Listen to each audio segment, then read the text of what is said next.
Quatrième lecture, il me semble, le voyage de Plume.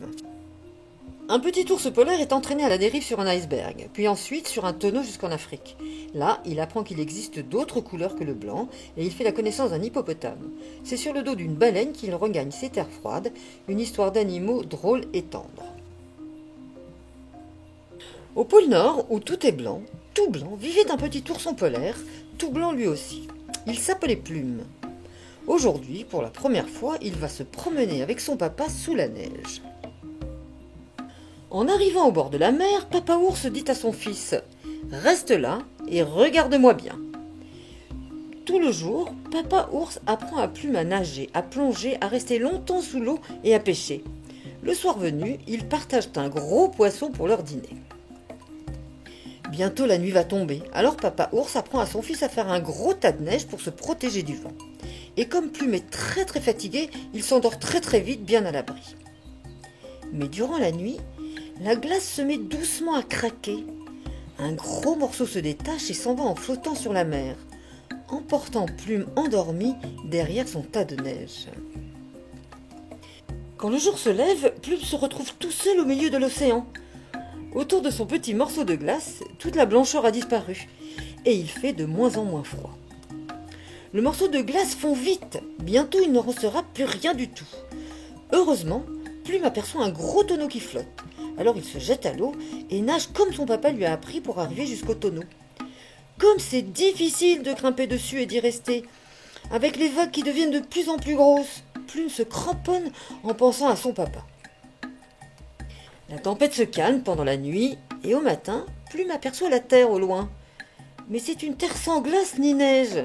Presque tout est vert, tellement vert, et comme il fait chaud, Plume descend doucement de son tonneau et avance sur la plage. Quelle est donc cette drôle de neige jaune sur le sol qui lui brûle terriblement les pattes ? Vite, Plume retourne dans l'eau pour les rafraîchir.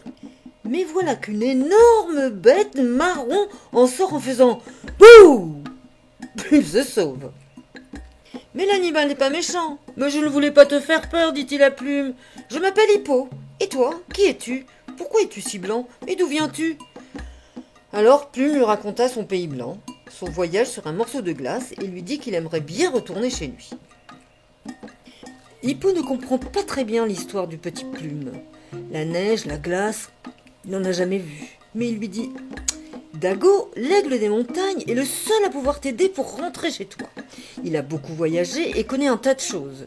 Seulement pour le trouver, il faut traverser le fleuve, marcher dans la jungle et escalader les montagnes. » Et comme Plume ne sait pas encore tellement bien nager, Hippo lui dit de ne pas s'inquiéter, je te prendrai sur mon dos. En chemin, Plume pose beaucoup de questions à Hippo. Tout est si nouveau pour lui. Les herbes, les fleurs, les arbres, les papillons. Et puis il y a tant de couleurs. En grimpant dans un arbre, Plume rencontre une drôle de bête verte qui devient blanche tout à coup quand il s'approche d'elle. Hippo lui explique, c'est un caméléon. Il peut changer de couleur comme il veut. En arrivant dans la montagne, l'air devint de moins en moins chaud et Plume se sentit beaucoup mieux. Le pauvre Hippo, lui, se fatigue en grimpant et Plume lui montre les bons endroits pour poser ses grosses pattes. Reposons-nous jusqu'à demain, dit Hippo tout essoufflé, en s'arrêtant en haut d'un rocher. De là où ils sont, ils aperçoivent l'océan.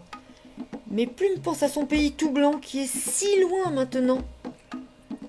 Le lendemain, il grimpe encore. Hippo est bien fatigué. Mais tout à coup, il crie « Attention !» Un gros oiseau arrive au-dessus d'eux. C'est Dago, l'aigle des montagnes. « N'aie pas peur, Plume, il est gentil, » dit Hippo.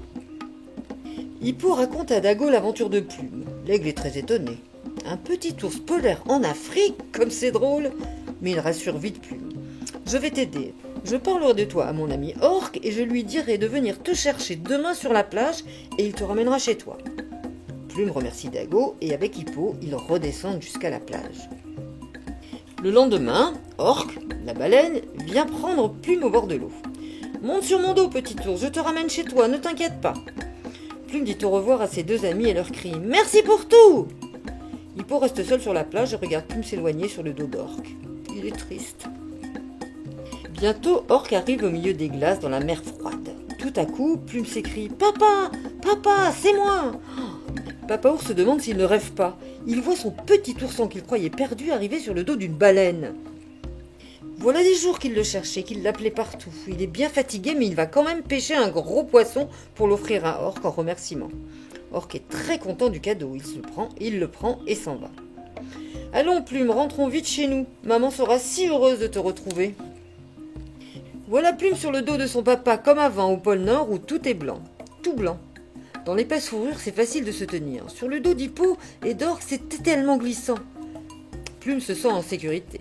La dernière fois qu'ils avaient parcouru ce chemin, Papa Ours avait expliqué plein de choses à son petit. Mais cette fois, c'est le papa qui écoute son fils parler. Son fils qui a tant de choses à lui apprendre. Et Plume lui raconte les animaux qu'il a rencontrés et tout ce qu'il a vu. Hippo, les arbres, les fleurs, Dago et tout le reste. Papa Ours est très étonné. Alors comme ça, il n'y a pas de neige du tout là-bas. Rien n'est blanc. Plume lui répond. Il y avait bien un petit caméléon, mais lui, il ne comptait pas vraiment. Et il se met à rire.